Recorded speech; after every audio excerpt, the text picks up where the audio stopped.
کیا آپ جانتے ہیں کہ اسلامی تاریخ میں ایک ایسے مسلمان کمانڈر بھی تھے جس نے پورے اسپین اور پرتگال کو ہلا کر رکھ دیا تھا؟ السلام علیکم ورحمۃ اللہ وبرکاتہ مائی ڈیئر فرینڈس۔ آج کے اس ویڈیو میں آپ کو ایک ایسے مسلمان کمانڈر کے بارے میں بتانے جا رہا ہوں جس نے پورے یورپ کو ہلا کر رکھ دیا تھا۔ دوستو، وہ عظیم کمانڈر کا نام حضرت طارق بن زیاد رضی اللہ عنہ ہے۔ طارق بن زیاد ان مشہور کمانڈروں میں سے ایک ہے جنہوں نے اپنا نام اسلامی تاریخ کے شاندار صفحوں میں درج کیا، جو خالد بن ولید، سعد بن ابی وقاص، عمر بن العاص، صلاح الدین اور محمد الفاتح جیسے ناموں کا حصہ ہے۔ طارق بن زیاد کے ذریعے ایک مسلمان ریاست اندلس میں قائم ہوئی، جو آج کل اسپین اور پرتگال کے نام سے مشہور ہے۔ یہ ریاست 8 صدیوں تک قائم رہی۔ یہ عظیم ہیرو اصل میں عرب نہیں تھا، بلکہ یہ مغرب میں رہنے والے بربر تھے۔ ان بربروں میں سے بہت سے اسلام قبول کر چکے تھے، جن میں سے عبداللہ شامل ہے، جو طارق کے دادا تھے۔ عبداللہ ان کے خاندان میں پہلا عرب مسلمان نام ہے، لیکن باقی ان کے دادا بربر تھے، جو وضاحت سے لمبے اور سنہرے بالوں والے تھے۔ طارق بن زیاد نے اپنی زندگی کی آغاز بس ایسا ہی کیا جیسے دوسرے مسلمان بچے کرتے ہیں۔ انہوں نے تعلیم حاصل کی اور قرآنی سورہ اور حدیث کی کچھ حصوں کو یاد کیا۔ ان کا عسکری زندگی سے محبت نے انہیں مصعب بن نصیر کی فوج میں شامل ہونے پر مجبور کیا، جو مغرب کی فوج کا قائد تھا۔ طارق نے اسلامی فتوحات میں شرکت کی اور انہوں نے بہترین حوصلہ اور عظیم قیادتی صلاحیتوں کا پرچم بہرا، جو مصعب بن نصیر کی توجہ کو کھینچتا تھا۔ مصعب بن نصیر نے ان کی صلاحیتوں کو پسند کیا اور انہیں تنجیر کا حاکم مقرر کر دیا، جو مغرب کے میڈیٹرینین پر واقع ایک موروکن شہر تھا۔ اندلس پر لودویک نامک ایک ظالم بادشاہ حکومت کر رہا تھا، جس سے اس کی اپنی عوام بھی نفرت کرتی تھی اور اسے بے دخل کر کے بغاوت کرنے کا سوچ رہے تھے۔ انہوں نے شمالی افریقی علاقے پر حکومت کرنے والے مسلمانوں سے مدد مانگی۔ خاص طور پر انہوں نے سنا تھا کہ مسلمان کتنے انصاف پسند ہے۔ تنجیر کے قریب واقع سیوطا کے حاکم کاؤنٹ جولین نے مسلمانوں کو مدد دینے کے لیے رضامندی کرنے میں ساتھی کی حیثیت سے کام لیا۔ جولین نے طارق بن زیاد سے رابطہ کیا اور انہیں لودویک سے چھٹکارا پانے کے لیے اپنی مدد کی پیشکش کی۔ طارق نے اس پیشکش کو قبول کیا اور اسے جہاد اور فتوحات کو دوبارہ شروع کرنے، اسلام کو پھیلانے اور لوگوں کو اس کی عظیم تعلیمات سے آگاہ کرنے کا ایک اچھا موقع سمجھا۔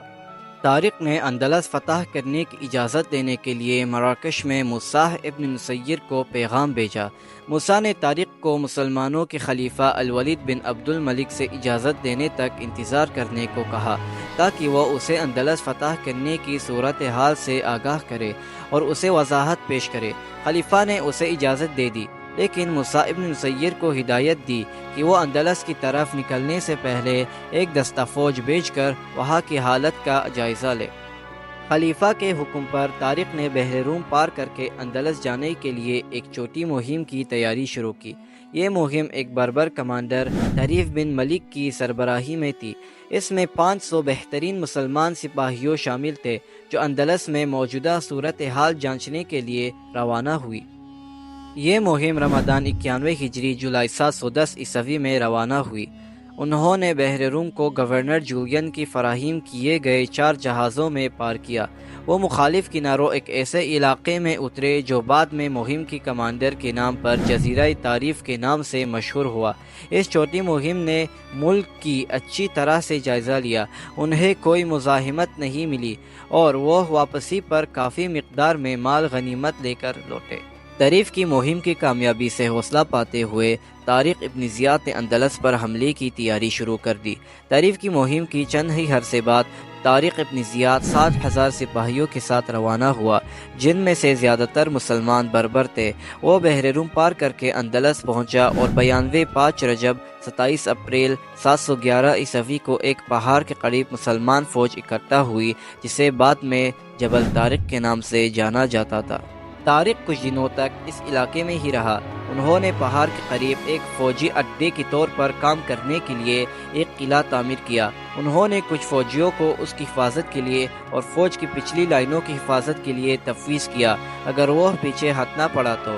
کاؤنٹ جولین کی مدد سے طارق ابن زیاد نے اپنی فوج کے ساتھ سمیت قریبی علاقے میں گھسنے کے لیے روانہ ہوا۔ وہ گرین آئلینڈ صوبے کی طرف روانہ ہوا اور اس کے قلعے پر قبضہ کر لیا۔ اس وقت لوڈرک کو حملے کا علم ہوا۔ وہ شمال میں کچھ باغیوں سے لڑنے میں مصروف تھا۔ اس نے ان سے لڑنا بند کر دیا اور ملک کے دارالحکومت تولیدو واپس آ گیا اور اس نے خود کو مسلمان فوج کا مقابلہ کرنے کے لیے تیار کر لیا۔ طارق ابن زیاد شمال کی طرف تولیدو کی طرف روانہ ہوا۔ اس کی فوجیں مشرق میں تجونو ندی اور مغرب میں الباروسین ندی کے درمیان ایک واسع وادی میں اکٹھی ہوئی۔ اسی وقت لودرک نے اپنی تیاریاں مکمل کر لی اور 1,00,000 جنگجو کی ایک زبردست فوج تیار کی جو ہتھیاروں سے لیس تھی۔ لودرک جنوب کی طرف گیا اور اسے یقین تھا کہ وہ فتح یاب ہو جائے گا۔ جب طارق ابن زیاد کو اس بڑی تعداد میں سپاہیوں کے بارے میں معلومات ملی تو اس نے موسیٰ ابن نصیر کو ایک پیغام بھیجا اور انہیں صورتحال سے آگاہ کرتے ہوئے مدد کی درخواست کی۔ موسیٰ ابن نصیر نے بہترین 5,000 فوجی بھیجے۔ اس طرح مسلمانوں کی کل تعداد 12,000 تک پہنچ گئی۔ اس شاندار جیت کے بعد طارق نے ہاری ہوئی سینا کا پیچھا کیا اور اس نے اپنی سینا کے ساتھ دیش کو جیت لیا۔ اس نے اتر کی اور اپنے سفر میں کوئی وشیش پرتیرودھ نہیں ملا۔ تولیدو ویسیگوت کی راجدھانی کی اور جاتے ہوئے طارق نے چوٹی سینا ابھیان بھیج کر شہروں جیسے کوردوبا، گرینیڈا اور مالاگا کو جیتنے کے لیے کیا۔ طارق نے اپنا سفر اتر کی اور جاری رکھا اور اندلسیہ کے پہاڑوں میں گھسا جب تک کہ انہوں نے لمبا کٹور سفر کر کے یدھ کے استل سے 600 کلومیٹر سے ادھک دور تولیدو تک پہنچا۔ جب طارق تولیدو پہنچا اس نے وہاں کے لوگوں کے ساتھ اچھا ویوہار کیا اور ان کے چرچوں کو نہیں چھوا۔ پھر وہ اتر کی اور بڑھا جب تک کہ وہ بسکے قاڑی تک نہیں پہنچ گیا۔ وہ پھر تولیدو لوٹ آیا اور موسیٰ ابن نصیر کو ایک سندیش لکھ کر اپنی جیت کی سوچنا دی۔ اس نے آگے بڑھنے، ان چھیتروں میں اسلام پھیلانے اور ویسیگوت کے اتیاچار سے ان کی لوگوں کو مکت کرانے کے لیے اور ادھک سینکوں اور اپکرنوں کا انورودھ کیا۔ موسیٰ ابن نصیر طارق ابن زیاد کی کمان میں اسلامی سینا کے مارچ کا پیچھا کر رہے تھے۔ انہوں نے سمجھا کہ طارق کو مدد اور سمرتن کی ضرورت ہے، خاص کر ان لڑائیوں میں بہت سے مسلمانوں کی شہادت کے بعد 18,000 سینکوں کا کمان کرتے ہوئے انہوں نے رمضان 93 ہجری جون 712 عیسوی میں اندلسیہ کی اور چلے گئے۔ انہوں نے ایک الگ راستے کا استعمال کیا تاکہ وہ نئے چھیتروں کو جیتنے کا سامان پراپت کر سکے۔ وہ طارق ابن زیاد سے ملنے تولیدو پہنچا۔ تولیدو میں چھوٹی سی آرام کے بعد دونوں کمانڈرز نے انہیں آکرمن شروع کیا اور انہوں نے زاراگوزا، تاراگونا اور بارسلونا کو بھی جیتا، جیسے کہ انیہ شہروں کو بھی۔ پھر ہر کمانڈرز نے الگ راستے لیے جب تک کہ انہوں نے اندلسیہ کی پوری جیت نہ کی۔ جب دو کمانڈرز یہ علاقے فتح کر رہے تھے انہیں خلیفہ الولید ابن عبد الملک سے ایک سندیش ملا جس میں انہیں یہ کہا گیا کہ وہ فتح کو روک کر دمشق لوٹ کر ایک رپورٹ سبمٹ کرے۔ دو کمانڈرز نے ان علاقوں کے معاملات کو ترتیب دی اور اندلسیہ کی راجدھانی کے روپ میں سیویلے کو چنا کیونکہ یہ سمندر کے نزدیک تھا۔ دو کمانڈرز نے اندلسیہ کو چھوڑا اور دمشق کی طرف چلے، امید خلیفہ کی راجدھانی۔ وہ دمشق پہنچ گئے اور پتہ چلا کہ الولید کی موت ہو گئی ہے اور اس کے بھائی سلیمان ابن عبد الملک خلیفہ بن گئے ہیں۔ انہیں فتح پر پوری رپورٹ سبمٹ کی۔ خلیفہ نے انہیں دمشق میں رکھنے کا حکم دیا۔ طارق ابن زیاد وہی رکا اور خلیفہ نے ان کی شاندار فتحوں سے خوش ہو کر اسے مہان مسلمان کمانڈرز میں امر بنا دیا۔ طارق ابن زیاد ایک عظیم جنرل تھے جنہوں نے اپنے ایمان، صبر، فیصلہ سازی اور عزم کے ذریعے یہ بلند مقام حاصل کیا۔ وہ ان تمام فتوحات کو حاصل کرنے میں اس لیے کامیاب ہوئے کیونکہ وہ ہر اقدام پر غور اور فکر کرتے تھے اور فیصلہ لینے میں کبھی عجلہ نہیں کرتے تھے۔ وہ آگے بڑھنے سے پہلے معلوماتی جمع کرتے تھے۔